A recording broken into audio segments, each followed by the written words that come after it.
Welcome. Good morning, everyone, on this snowy day. I so appreciate you guys coming. I really do. I really want to applaud you for taking a step and an interest in your own healthcare, well-being. This is not an easy time of the year, obviously, for all of us in terms of we're being bombarded by healthy ads and being better and improving ourselves. And I don't think that's a good message. I don't like that message. I like the idea of taking a note and a page of our own bodies. I wish we had a manual. And I feel like that manual needs to keep changing though, because every year I read something different and I learn something different and we do different studies. And I think, oh, we needed to add that into the mix of our understanding of our bodies. And so this is the purpose of today's presentation, is really to understand a little bit more about our bodies, what we're doing, how does it work. We're going to start with menopause because I feel like it is the single most misunderstood time of a woman's body processes aging across the board. So it is misunderstood, it is misabused, and it is called many things that it just doesn't apply. So let's start with the myths, right?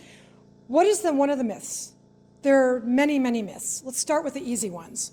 That it's a natural process that your body's going to go through. You should just suck it up. You'll be through it soon enough. It'll all be better on the other side.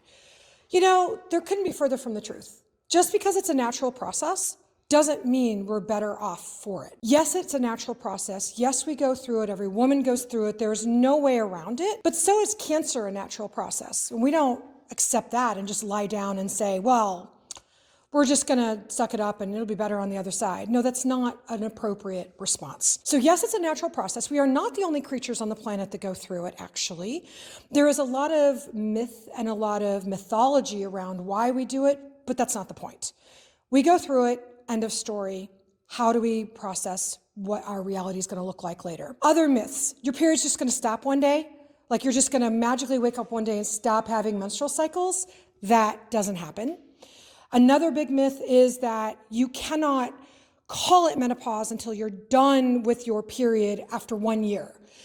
These are arbitrary points and arbitrary calendar points or arbitrary decisions that people have made that are completely unrelated to biology. It should be no surprise to anyone that a lot of these were made up a long time ago when there weren't really very many women in medicine. So they just kind of came up with these statements because they wanted to kind of give us some benchmarks. What is really more likely to happen is things are going to kind of peter out and go on for a period of time. No symptoms does not mean no treatment. So just because some women don't have any symptoms, just because some women don't feel bad during the menopause doesn't mean you should ignore it or not treat it. That's another big myth, because when you look at some of the recommendations, it's, oh, you only treat if there are symptoms and you stop when there's no more symptoms. Also not a normal reaction or reasonable to what menopause is. And then the biggest myth of all, the one that I'm sure everyone is here to hear about, is that the myth of hormone therapy causes cancer.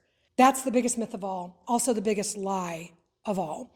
So let's talk about what the real reality is. The reality of menopause is it is a natural transition in your body where you go from being fertile and contributing offspring to society to no longer being fertile and providing wisdom to society. This is the important part, right? The second myth is that it is easy or straightforward or that the transition is fixed. As I alluded to earlier, your periods may come and go, you may bleed a little bit here or there, you may just stop suddenly. You may have symptoms, you may not have symptoms. You may have some symptoms and they go away, then they come back. Symptoms are unrelated to bleeding. Symptoms and bleeding are unrelated to the menopause. The menopause simply means, in the true Greek form, the true Greek word of it, that you're pausing your menses. But realistically, biologically, hormonally, it means you paused your fertility. It's not going to come back. It's not like you're hitting pause and repeat. You are pausing your fertility and you're entering the third stage of your life. First stage is prepubertal. Second stage is fertility or fertile during puberty and after. And then the third stage is loss of fertility. And the symptoms and the bleeding are irrelevant to that. In terms of the symptoms, you may or may not have them, you may or may not recognize what they are, and we're going to go over those. But let's talk about the very last myth I mentioned, which is what everyone wants to hear about. Everyone is familiar with the Women's Health Initiative. This is the study that gave birth to the lie that hormone therapy causes cancer. And this has been well documented and well discussed in the last few years, and I do think it bears repeating. This was a study that was done and designed to understand the contribution of hormone therapy to future risk, whether it be cardiovascular, cancer, or even bones, etc. And what they found was that there were a lot of things that hormone therapy did well, like protected your brain, protected your bones, protected your heart. But what they didn't find was an increased risk of cancer.